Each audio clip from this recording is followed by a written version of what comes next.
This is CBC Winnipeg News.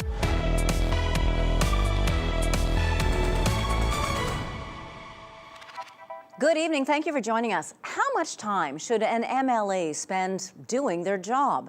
Fort Garry MLA Mark Wasilyu is arguing he has time to also work as a lawyer since he wasn't promoted to cabinet. Wasilyu's decision to continue practicing isn't sitting well with his party leader, with veteran politicians, or with a law professor who suggests it could be a conflict of interest. The CBC's Ian Fraze reports. Every NDP MLA acknowledged their leader after being officially sworn into Wab Kinew's government, except for Fort Garry's Mark Wasilyu, who gave Kinew the cold shoulder. That same day on Monday, Wasilyu said he wouldn't quit his law practice as promised. Instead, he'd take on more cases. He says he's got the time because he wasn't appointed to cabinet. The new premier wasn't impressed. I think everyone who's been elected by the people of Manitoba should focus on serving the people of Manitoba. Are you suggesting he would not be doing that if he's devoting some of his time to his law practice? I think all of us should understand that public service is more than a full-time job. That's what some former MLAs are saying. Gord McIntosh stopped working as a lawyer after his 1993 election. It was such an amazing opportunity to serve and to make a difference. And I wanted to do the best I could. And I just thought that I had to give up the law practice if I was going to give it my all. While Wasilyu has worked as an MLA and criminal defense lawyer for a few years, now he's a member of government, arguing against Crown attorneys employed by his government. Even if no conflict of interest rules are broken, a law professor is worried. I'm always concerned about, does the public trust and perceive that lawyers are acting ethically? And even if the Law Society is correct that it's not a concern for them, I would, with much respect, suggest that maybe it should be, or it might be in the future. Wasilyu has declined our interview requests. The NDP hasn't answered our questions. As for Premier Kinew, he's done talking about this. I've made my comments on the matter. Veteran political observer Paul Thomas is encouraging the two men to patch up their differences. He says it'll probably be a good move for both of them. Ian Fraze, CBC News, Winnipeg. Winnipeg's mayor believes making the entire downtown safer will get more people out to Jets games and to performing arts events.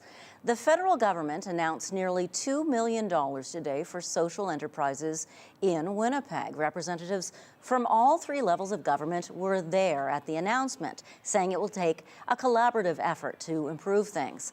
Gillingham was asked about the Jets' attendance woes. He wants confidence around the downtown to improve, and Scott Gillingham believes once that happens, downtown Winnipeg will attract more visitors. More people will want to live there, and more businesses will invest. We have to have a healthy downtown, and our city's strength is will only rise to the level of our downtown.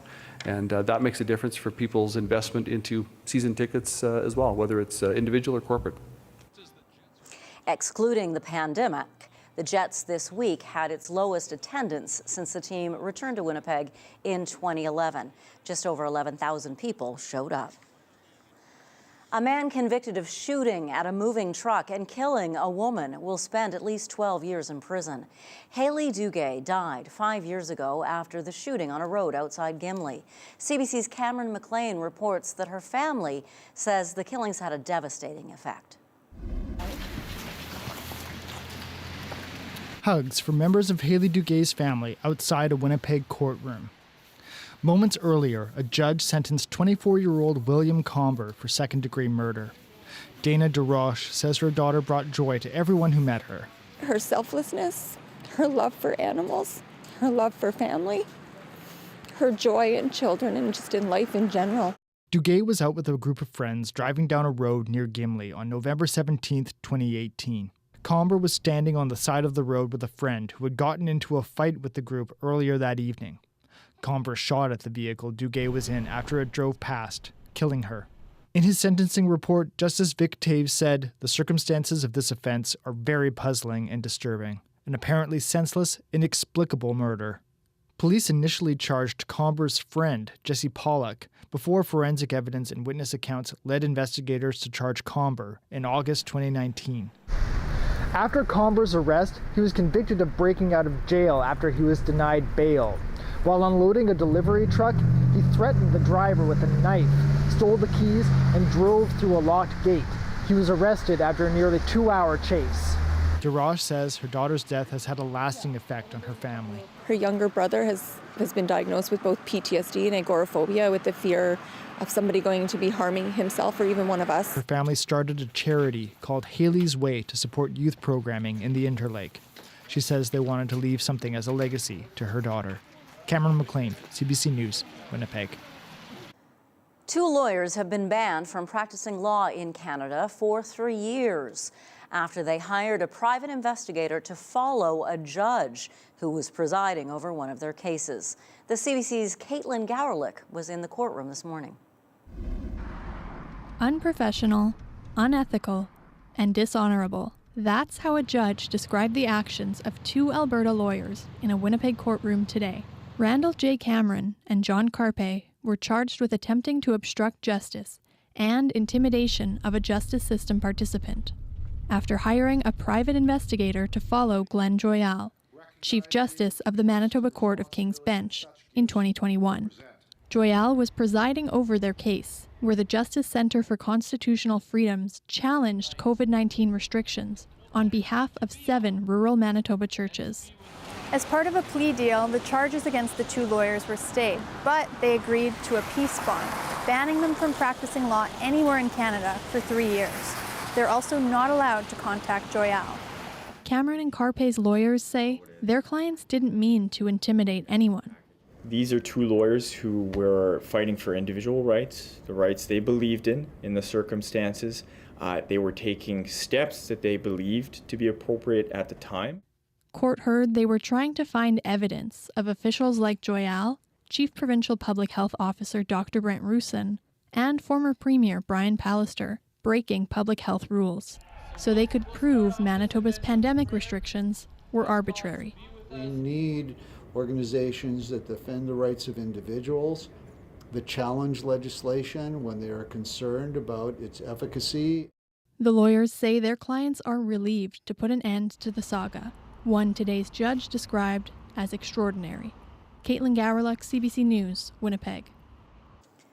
A Fifth Estate investigation has found that genealogical records and historical research contradict Buffy St. Marie's claim that she's a Cree woman from Saskatchewan. For decades, the celebrated singer-songwriter has said she is a Cree woman born in Saskatchewan. But as Jeff Leo reports, some of her own family members are now casting doubt on that claim. Buffy St. Marie is considered one of North America's most famous Indigenous people.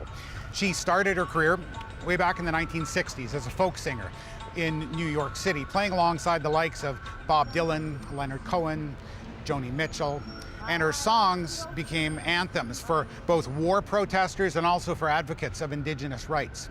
Now, claims about her ancestry, they've shifted over the years from Algonquin and Mi'kmaq early on in her career, eventually claims that she was Cree. She's also said that she was born on the Piapot First Nation, which is just north of Regina in Saskatchewan, in the early 1940s. And then, her story goes, she was adopted as an infant by an American couple, Albert and Winifred Santa Maria, and they raised her in Massachusetts.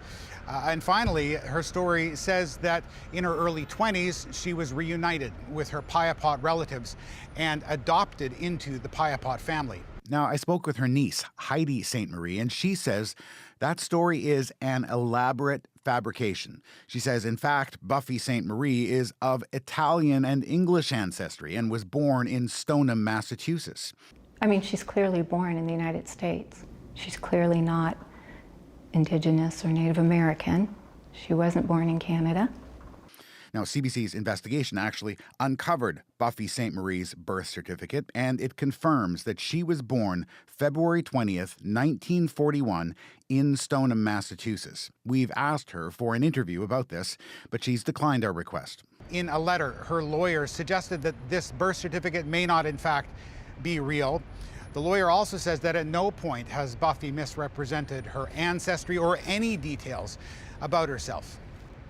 Jeff Leo, CBC News, Toronto.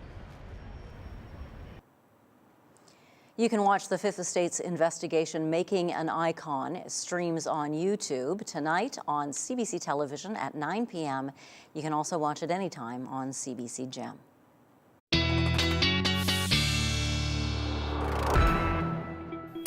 Well, thanks, Janet. Yeah, after a couple of days of the snow sort of just melting in the Winnipeg area, boy, things definitely were a slushy and wet winter wonderland today, but that doesn't mean it can't be beautiful. Diane grabbing this shot in downtown Winnipeg this morning, and it sort of looks like a postcard if you just ignore the fact that it's only October 27th. But Winnipeg, by and large, I think 10 centimeters is kind of the average of what we ended up with thanks to these volunteer reports.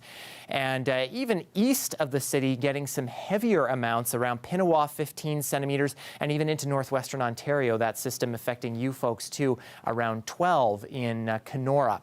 Heaviest bands of snow were moving through overnight last night, and you'll see that as the radar kind of resets here, and really through all the Red River Valley, these heavy bands kind of in the wee hours of the morning, but by and large now this system has moved out. But we still have seen kind of a few snow showers at times this afternoon in the Winnipeg area. But I think after we kind of get through this evening, we're going to be seeing that diminishing. What our attention turns to now, though, is lake effect snow in the Interlake region and some snow squalls that are possible as we head through tomorrow. And even tonight we could see that at times. But for Winnipeg and portions of southern Manitoba, I think we actually will get some clearing as we head through tomorrow. That'll be short-lived, though, as some flurries and cloud cover starts building back in as we head through Sunday. And that's in preparation for our next weather maker, this low-pressure system moving in from the north, which will bring snow across pretty much all of the province.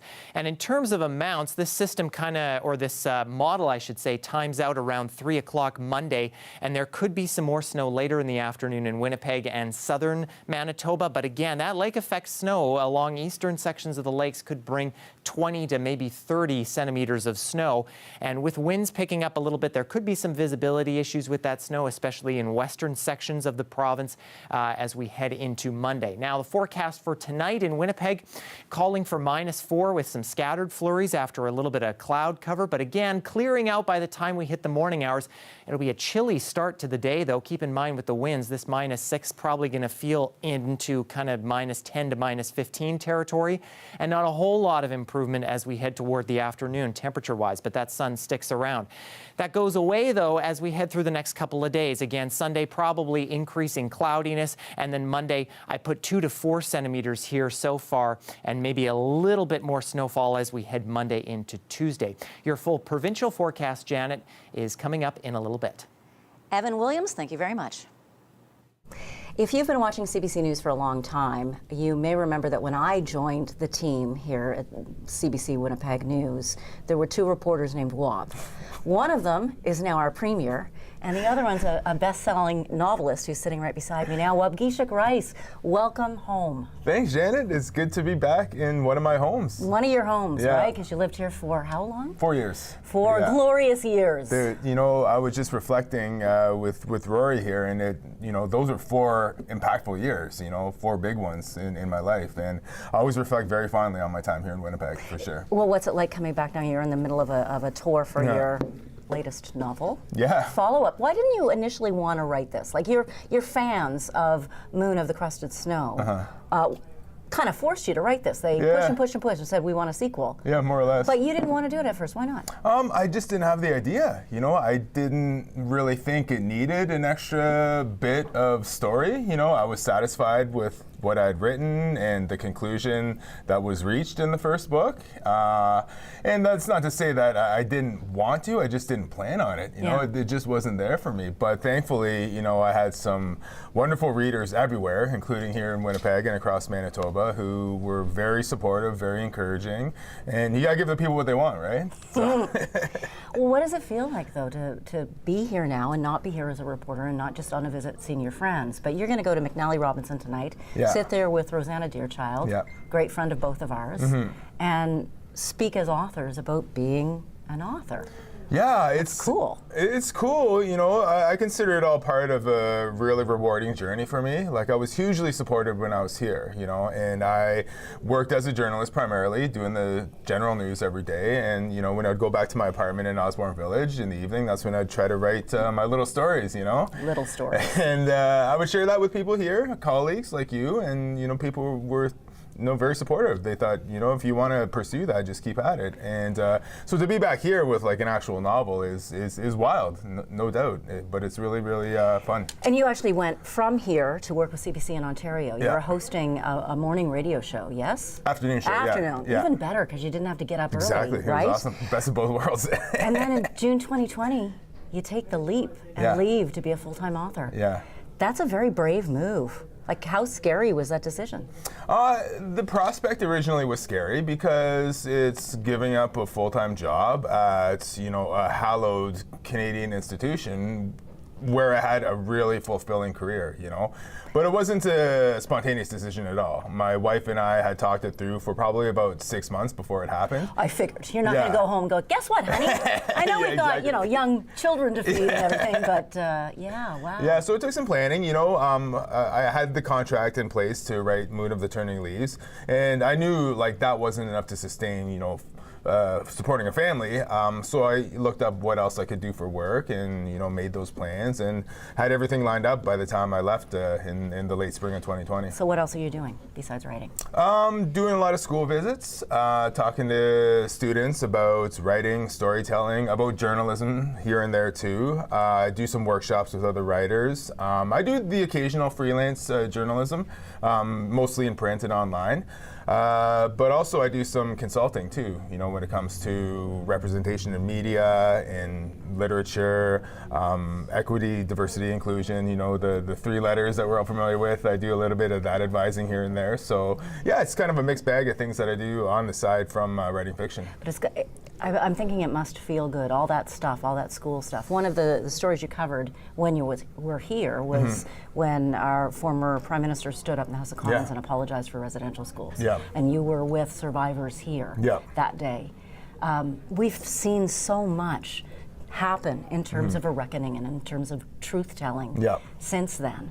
What has this period of time been like for you as an Anishinaabe man? Oh, well, you know, when I think back to that moment 15 years ago in covering that, it really was the highlight of my journalism career. Being able to just cover that moment of the apology down here at the Radisson in that great big ballroom with survivors.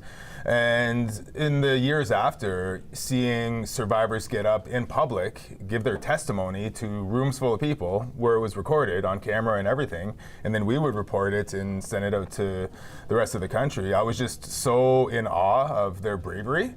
And it really gave me hope because it reminded me that despite everything that those people went through, you know, they held out hope that one day the truth would come out and they'd be able to finally be their true selves, you know? And that's sort of the inspiration I draw from a lot of Indigenous communities that I have the privilege of visiting or coming in contact with, and I try to capture that in fiction now too, so. Yeah, resilience. Yeah. I mean, that's a theme of your books, of your novels. Hope for the future. Yeah. And your three beautiful kids. Yeah, and you know, if I can't have hope, you know, without kids, you know, like they're what I look to the future for, you know. So yeah, because the Toronto Maple Leafs don't necessarily give you a lot of hope. No? That's a lesson in resilience too, though. Being a fan of the Leafs, right? So. Congratulations, my friend. Thank you for coming in. Thanks a lot, Janet. Great to see you. Great to see you too. Miigwech. Israel says it is stepping up its strikes on Gaza, both from the air and on the ground, all while UN officials say aid work in the region is crumbling and people are going hungry. We'll bring you the latest after the break.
comes to your news, you want up-to-the-minute access. Anytime, anywhere. Get the facts straight from the source. Download the free CBC News app or visit cbcnews.ca for news you can trust.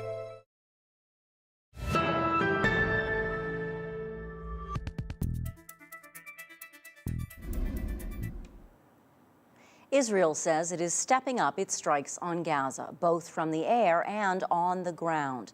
This announcement came in a televised news briefing, and it ignited renewed speculation that a major ground offensive may be imminent. The CBC's Susan Ormiston reports. Heavy barrages of rockets over Gaza Friday night, the most intense of this war, large bursts of sustained airstrikes. The IDF confirmed ground operations are expanding, with reports of thick smoke bombs obscuring movements along the border and heavy tank firing outgoing from southern Israel. For 2 previous nights, Israeli Defense Forces have penetrated Gaza in and out by dawn, but staying out of a full-scale ground war for now. The main telecommunications in Gaza says its last cable was severed Friday night due to airstrikes.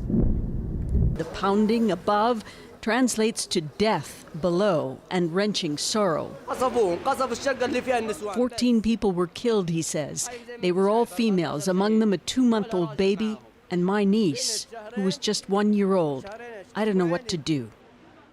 Gaza is on the brink. Another 10 trucks with supplies arriving from Egypt amounted to just crumbs of aid, says the main UN agency operating in Gaza. Basic services are crumbling. Medicine is running out. Food and water are running out. The streets of Gaza have started overflowing with sewage. Gaza is on the brink of a massive health hazard. Israel has been heavily criticized for bombing close to hospitals like Al-Shifa in Gaza City. The IDF produced evidence, it says, that Hamas operates its headquarters underneath the hospital in a web of underground tunnels. Hamas wages war from hospitals. A significant threat for any ground troops which might push further into Gaza City. They are connected in a way that Hamas terrorists can move from one area to another, and everything is done underground. It's very, very difficult to detect this. Tonight, reports circulating about a possible hostage exchange deal was denied by Israel, although negotiations are believed to be ongoing. Susan Ormiston, CBC News, Jerusalem. The United Nations General Assembly voted overwhelmingly today in favor of an immediate humanitarian truce in this conflict. Arab states drafted the resolution. It included a demand for aid access in Gaza and protection of civilians. 120 countries voted in favor of the resolution. 14, including the United States, voted against it. 45 countries, including Canada, abstained. An amendment pushed by Canada, which would have condemned what it called terrorist attacks by Hamas, failed to get the necessary 2/3 majority, although 88 countries did support it. The resolution for a humanitarian truce is non-binding. The federal government says it will match donations made by Canadians for humanitarian responses in Gaza and the West Bank. Ottawa says it will match donations by individuals up to a maximum total of $10 million. The funds will be used for life-saving services to innocent civilians, as well as towards shelter, food, and medical services. In the state of Maine today, authorities have continued their efforts to find a U.S. Army reservist who is accused of shooting 18 people and killing them on Wednesday. Allison Northcott brings us the latest. Divers searched the river near the boat launch where the suspect's car was found. Investigators are looking for any clues that could lead them to 40-year-old suspect Robert Card. We are looking in that vicinity of the boat launch, in the water right there under the bridge out to the mouth of the river and then down along the banks. At the crime scenes where 18 people were shot and killed, investigators continued to scour for evidence. We're going to be processing every square inch of these facilities. Not only do you have the victims in question, but every one of those rounds that got fired need to be investigated. Officials say they've received more than 500 tips from the public. Police surrounded this farm, a show of force, but still didn't find the suspect. People in Lewiston and several neighboring communities have been under a shelter-in-place order since the shootings. They really want to show some signs of hope. This resident hung a banner to show support for his community as it grieves. These are people that have been in the community for years. You know, a guy that manages the breakfast spot that I go to, you know, an umpire in the softball league people that we just see all the time. One of the shootings took place at the bowling alley where 41-year-old Brian McFarlane was gathered with fellow members of the city's deaf community. His sister spoke with CNN. Not only just Brian, but we've lost 3 other friends as well from this tragic incident in this community. It's a huge loss. Another victim, Arthur Artie Strout, was a father of 5. His own father was with him just before the shooting. The crazy part is just being with him just before it happened, 10 minutes before it happened. Schools and many businesses were closed again today, but officials say they're rescinding the shelter-in-place order as they continue their search. Alison Northcott, CBC News, Lewiston, Maine. The Trudeau government's facing criticism from 2 different sides tonight. This is after the Prime Minister announced yesterday a pause of the carbon tax on home heating oil for 3 years, a move that largely helps those in Atlantic Canada. CBC's Kate McKenna has this report. Justin Trudeau is in total panic mode. Pierre Poilievre is turning up the heat on the Trudeau Liberals. What caused Justin Trudeau to freak out yesterday and hold a sudden press conference to announce that he was going to pause the carbon tax on home heating oil? The answer is that he was plummeting in the polls. Amazing Atlantic MPs. Justin Trudeau and his Atlantic team announced a 3-year pause on the cost of home heating oil, an extra rebate for rural Canadians, and incentives for heat pumps. It's a backtrack on the government's carbon tax, aimed at making life cheaper for people on the East Coast.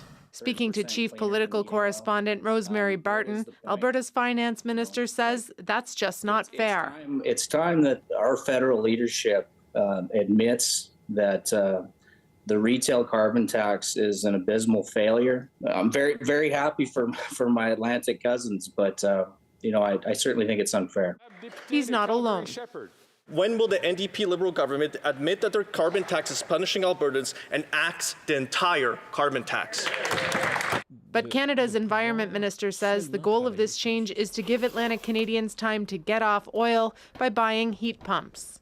Of course, as Environment Minister, my preference would be to not have to make those accommodations. But we live in a world where some people are challenged with affordability right now, and we have to be able to course correct on some of our measures. Some environmental advocates say that plan might backfire because the government has sent a signal that the carbon tax won't be applied equally. It undermines the credibility of Canada's carbon pricing. The federal environment minister says this decision is pragmatic, not political. He also says there won't be any additional concessions for other provinces. Kate McKenna, CBC News, Ottawa. Air Canada is reaching out to some passengers, offering to settle their compensation cases. The Canadian transportation industry has a backlog of more than 61,000 complaints, cases that could take more than 18 months to resolve. But some people say what the airline's offering feels like a raw deal. The CBC's Sophia Harris reports. After Air Canada rejected Samantha Smith's compensation claim, she took her case to the Canadian Transportation Agency. But it's stuck on a big backlog. The wait time between when you submitted your case and when it is reviewed can be more than 18 months. So she was hopeful when Air Canada sent her this email. It mentioned the long wait. There is a significant backlog of cases before the CTA at this time. And it offered to settle her case now. The offer, $225 or a $400 travel voucher. That's in addition to a $700 voucher already offered. But Smith believes she's owed more than $1,400 in cash for an overnight flight delay. $225 doesn't even cover my out-of-pocket expenses just for the hotel room. And so these alternative offers, in my view, are a way to try and pressure people into accepting less than what they deserve. CBC News spoke with 5 passengers who said Air Canada offered them less than what they believe the road. Even so, 2 said they agreed to a settlement rather than wait out the CTA backlog. It's really kind of unconscionable. This consumer rights advocate says Air Canada shouldn't meddle in the CTA process. It's an abusive use of an offer to try to get consumers to agree to something just because there's delays and they might be desperate to get their money back. Under federal rules, airlines must pay up to $1,000 for lengthy flight delays, plus cover accommodation if the airline is at fault. Air Canada says it pays full compensation for valid claims and is offering different negotiable deals to wrap up claims it deems invalid. It's just more convenient. This professor says settling claims informally is more efficient than battling it out at the CTA. Air Canada, in this case, would have to have people designated to actually respond, make arguments.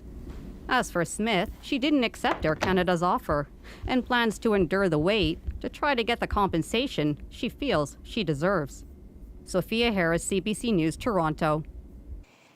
Your recycled clothes aren't as green as you might think. Marketplace's latest investigation has found some clothes being marketed and sold as sustainable are anything but. Charles E. Agro has the story. Fashion's top trend this season, sustainability. Made with 79% recycled polyester. These are 100% recycled polyester. Marketplace found recycled polyester products selling at top retailers across the country. This is 100% recycled poly. The website actually says you're buying this and it's better for the earth. Oh my God. This sustainable fashion expert says there's a big problem with the recycled polyester some of fashion's big brands are pushing. Recycled polyester isn't made from old clothes at all. Most of it is made from used plastic bottles. If you're using plastic bottles, you're actually taking bottles out of a potentially closed-loop recycling system and then giving them a one-way ticket to landfill disposal. Canadians generate about 500 million kilograms of textile waste every year. That's enough to fill about 15,000 trucks like that. Scientist turned advocate Linda Greer says turning plastic bottles into clothes won't help make a dent in the mountains of fashion waste the world produces each year. What we really need is we need to go clothing to clothing recycling. Currently, less than 1% of the world's fashion waste is recycled in the truest sense of the word. It takes time and is expensive. So just to be clear, no one is actually taking old clothes and turning them into new ones. No one is doing clothing recycling at scale, definitely. H&M, The Gap, and Lululemon all told Marketplace they're exploring new technologies and that more work needs to be done to find truly sustainable solutions. Until then, Linda has a simple one. I mean, the good solution is we need to buy less clothes. Charles Agro, CBC News, Toronto. For the full investigation, watch Exposing the Secrets of Sustainable Fashion. It's on tonight here on CBC Television at 8 p.m. Watch it anytime on CBC Gem. An internationally celebrated artist and architect is designing major upgrades for a museum in Calgary, and that includes an impressive rooftop terrace perfect for the prairies. Anis Haderi explains. It doesn't look like much yet. Pavilion is coming up right over there. But this Calgary rooftop is set to transform with a famous American designer at the helm. Maya Lin designed the Vietnam Veterans Memorial in Washington, D.C. Now she's taking on her first Canadian project, designing a new terrace at the Glenbow Museum. One of her goals, to represent the prairies in architecture. What I'm doing on the rooftop is welcoming you to the sky and the prairie as well. So hopefully you'll be able to connect to kind of the larger idea of where is Calgary situated in. Of course, visiting the site during winter also represents the prairies. Coming out here in the middle of winter, or it's actually the beginning of winter, helps really substantiate my goal to make something that is used physically in the warmer months, but is equally something that when you're inside the pavilion looking out or from the cafe, that you get to enjoy it as well. This project is part of a multi-million-dollar investment. Lynn's work will help repurpose a 50-year-old building. Museum leaders say that was how they drew the designer in. We're taking old commercial and civic architecture and saying, let's make this new again, but without knocking it down. Let's find the value in that old building and refresh it so that it's a place that we want to spend time today. And those are the values that attracted her to Calgary. And I think you want to lead by example. So I think that the Glenbow committed to recycling, basically, their existing museum. Admission will be free to both the museum and the rooftop, with both outdoor and indoor spaces. The projects should be done by 2026. Anis Hidari, CBC News, Calgary. Coming up just in time to escape the cold and the snow here at home, Winnipeg's newest indoor skate park has opened. We'll take you there after the break.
Today was grand opening day for the Petikwe Skate Park here in Winnipeg. This new center prides itself on being a safe space in the downtown for people of all ages. CBC's Jim Agapito checked it out this afternoon. So Maddie, we're here. It's finally open. Tell me, how excited are you about this? I'm so excited, Jim. Okay, tell me, what's the vibe leading up to this? It's such a big deal. Why is it so important to have this open? It took a huge community effort to get here, but it was all the community. We did this all together, and it's so important because we didn't have an inclusive community space like this for skateboarding, BMX, roller skating, scootering before this place. So it's incredibly important for mental health and keeping kids and people of all ages active. Okay, what has skateboarding done for you personally, Maddie? Skateboarding has brought me all my best friends and my fiance, and it has significantly improved my mental health, and it's kept me active. Okay, so one of the biggest things about being here is teaching people, maybe like me, how to skateboard and being inclusionary. So what should I remember when I try to do that? Don't fall, Jim. Okay, but if I fall, what do you tell people who might be discouraged at first? You can always get back up and try again, and there's always going to be someone there to hold your hand and help you out. Okay. I think I do this. Should I try this? 25 years. I think so. Okay. Here you go.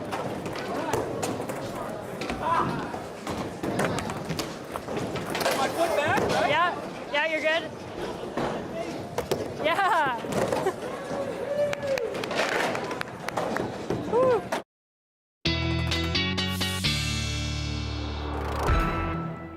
Of course, Jim can do it. He's good at everything. Now, weather specialist Ethan Williams joins us once again with a look at the Manitoba forecast. Well, Janet, we've really been stuck in sort of this pattern of cloudy skies and getting into these cooler temperatures here, and that's thanks to this big diving trough in the upper atmosphere. That's part of the reason anyway, and that really is not going anywhere over these next few days. This ridge of warmer air out to the west slowly making its way eastward. I don't think it'll be here in time for Halloween, though, for the trick-or-treaters. Things going to be probably below freezing for those folks. In terms of tonight's forecast in northwestern Ontario, we could see a couple of centimeters of snow in around areas like Kenora and Fort Francis, but the further north you go, I think the less of a chance there is there. Moving into southeastern Manitoba, including Winnipeg, again, it's going to be a bit of a chilly night with lows down around -8. A little bit of wind going to make that feel in the -15 range. And if you're again along the inner lake, especially eastern sections of the lake around Barons River and east of Gimli, we could be seeing 5 centimeters or 10 centimeters with those snow squalls overnight tonight. Coldest temperatures in the province, though, probably in the southwest and along the Parkland region, down around -10, wind chills close to -20 in some spots, and some warmer temperatures as you go north in the province, and by and large kind of partly to mostly cloudy skies. A little bit warmer eastward, Island Lake, Norway House sitting at not too bad around -5. By the time we get into tomorrow, those temperatures in those areas actually could be above the freezing mark tomorrow. And you go a little bit further north and west, I think areas like Lynn Lake probably have the best chance of seeing some snowfall tomorrow. Into Westman and southwestern Manitoba, Brandon area, I think we're looking for highs generally in the freezing to -5 range. We could see a few stray flurries in the Parkland region, but I think for the rest of us, going to be escaping that. And again, the heaviest of the snow up along the lakes could be upwards of 20 centimeters there with those snow squalls that are moving in. But for Winnipeg, we will get some sunshine tomorrow, albeit these areas a little bit on the breezy side. Some southwest winds, though, going to help bring out the cloud and bring in the sunshine. For northwestern Ontario, may not be enough for you folks, especially in around Kenora and Fort Francis. Temperature's nice, but you're going to kind of be sitting in that -2, -1 range and maybe getting just above the freezing mark in around Red Lake. Your full 7-day forecast for Winnipeg is coming up in just a bit. Ethan Williams, thank you. Ooh, we're going to take you out and show you some of the scariest Halloween houses in Winnipeg in just a moment. Stay with us.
Every year around this time, some homeowners go all out in Winnipeg, transforming their front yards with creepy, scary decorations. CBC's Zubina Ahmed visited some of those houses today to get you into the Halloween spirit.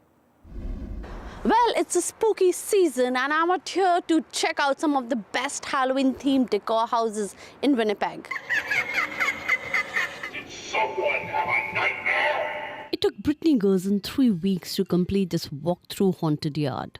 She creates exceptionally frightening displays every Halloween, and every year it gets scarier.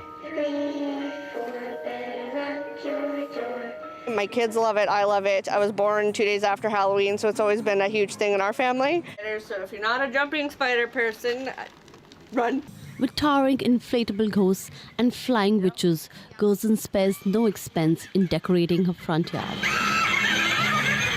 We have a witch's cave, a graveyard, we have the pumpkin patch, and then you go through a spider tunnel and it's a little more scarier. We have all the jump scare stuff, so we have zombies and Freddy Kruegers and all the horror characters. Would you like to come along with us?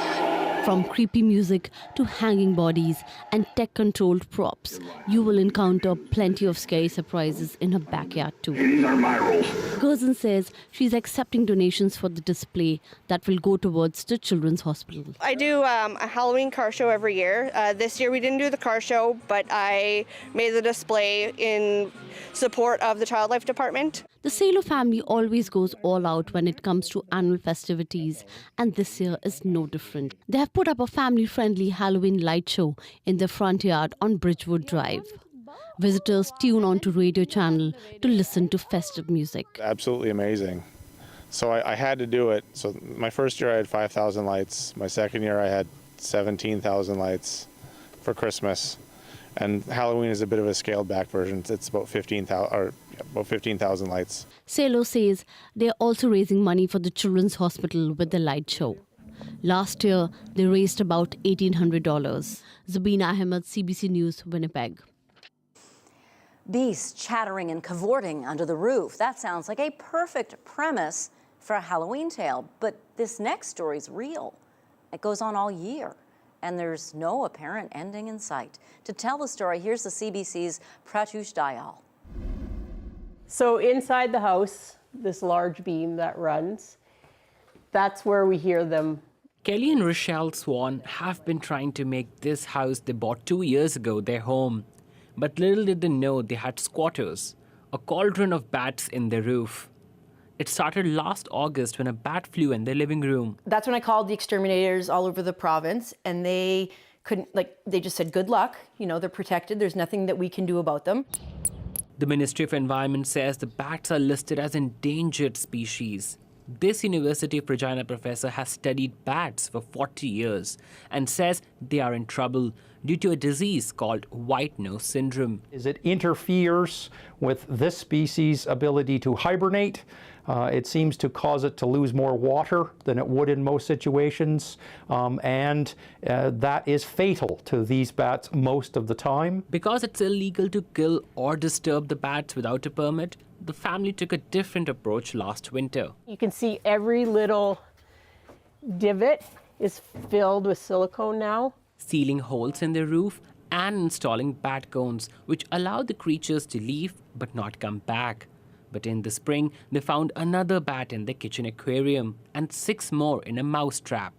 So the family has had to take health precautions as well, getting regular rabies shots. They've also reached out to the government for help, but that hasn't solved anything. The federal government has protected the species, but we're not protected. The only option left for the couple is to remove the entire roof, but that would cost them up to $100,000 and then some more to get the bats relocated, and no insurance will cover it. They have thought of moving as well, but the bats have made their home hard to sell. So for now, they are in limbo. We have the bats for life. I guess we're going to die here with them. Pratish Dayal, CBC News, Spiritwood. Ethan Williams has your 7-day forecast, and I've got your daily lift when CBC Winnipeg News continues.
your news, you want up-to-the-minute access. Anytime, anywhere. Get the facts straight from the source. Download the free CBC News app or visit cbcnews.ca for news you can trust.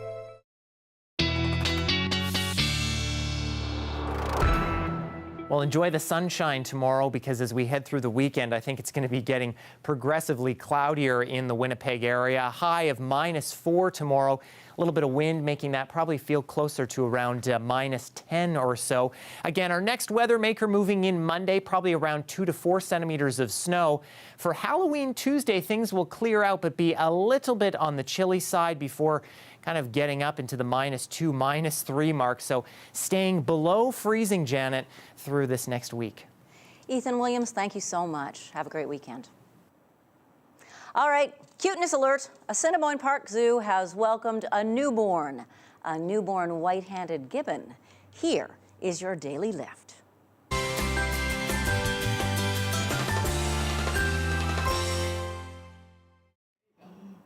Oh, this baby gibbon was born Monday to Maya and Samson, two white-handed gibbons. Zookeepers don't yet know the sex of the baby because, you know, sticking pretty close to mom. Its siblings got their names through an online survey, so stay tuned. We might just have a chance to weigh in on this one's name, too.